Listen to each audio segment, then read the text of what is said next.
ಆತ್ಮೀಯ H16 news ವೀಕ್ಷಕರೇ, ನಾನು ನಿಮ್ಮ MI ಅಥವಾ ಮಲ್ಲಪ್ಪ ಜುದಾರ್. ಆತ್ಮೀಯರೇ,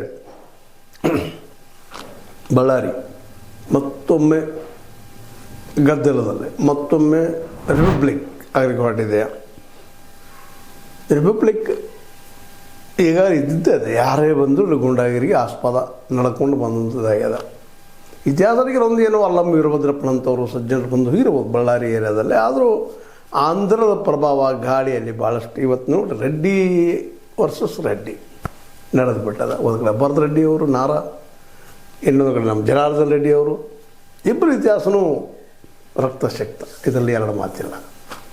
ಇವ್ರಿಗೆ ಬೆಂಬಲಿಗರಿಗೆ ಅನೇಕರಿದ್ದಾರೆ ಆ ಮಾತು. ಒಂದು ಕಡೆ ಸತೀಶ ರೆಡ್ಡಿ, ಇವ್ರ ಕಡೆ ಶ್ರೀರಾಮುಲು, ಮತ್ತು ಇನ್ನು ಸೋಮಶೇಖರ್ ರೆಡ್ಡಿ, ಮತ್ತು ಅನೇಕರು ಇವ್ರ ಜೊತೆ ಒಬ್ಬರಿಂದ ಒಬ್ಬರು ಹಾಗೆ ಬರ್ತಾ ಇದ್ದಾರೆ.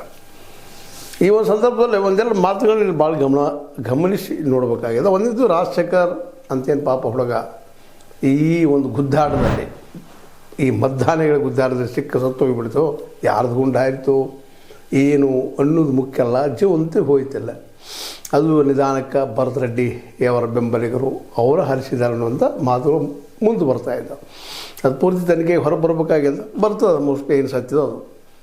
ಇದು ಯಾರೋ ಮಾಡಲಿ ತಪ್ಪು ಅಪರಾಧ ಅವರಿಗೆ ಮಾಡಿದವರು ಶಿಕ್ಷೆ ಆಗಲೇಬೇಕಾದ್ದು ಒಂದು ಕರ್ಮಧರ್ಮ. ಇಂಥ ಒಂದು ಸಂದರ್ಭದಲ್ಲಿ ಒಂದಿಷ್ಟು ನಮ್ಮಲ್ಲಿ ಒಂದಿಷ್ಟು ನಾವು ಯಾಕೆ ಪಾದಯಾತ್ರೆ ಮಾಡಬಾರ್ದು ಅಂತೇಳಿ ನಮ್ಮ ಶ್ರೀರಾಮುಲು ಇದು ಅಂದರೆ ಭರತ್ ರೆಡ್ಡಿಯವರು ನೀವು ಏನಾದರೂ ಮತ್ತು ಅಲ್ಲಿ DYSP ಅವರು ನೀವು ಹೊಡೆದ ಅಮಾನತು ಮಾಡಲಿಲ್ಲ ಅಂದ್ರೆ ನಾವು ಪಾದಯಾತ್ರೆ ಮಾಡ್ತೀವಿ, ಗುಂಡಾಗರ್ದಿಯ ನಾಡನ್ನು ಮಾಡ್ತಾಯಿದ್ದೀರಿ ಅನ್ನುವಂಗೆ ನಮ್ಮ ಬಳ್ಳಾರಿ ಶ್ರೀರಾಮುಲು ಅವರು ಪಾದಯಾತ್ರೆ ಮಾಡುವ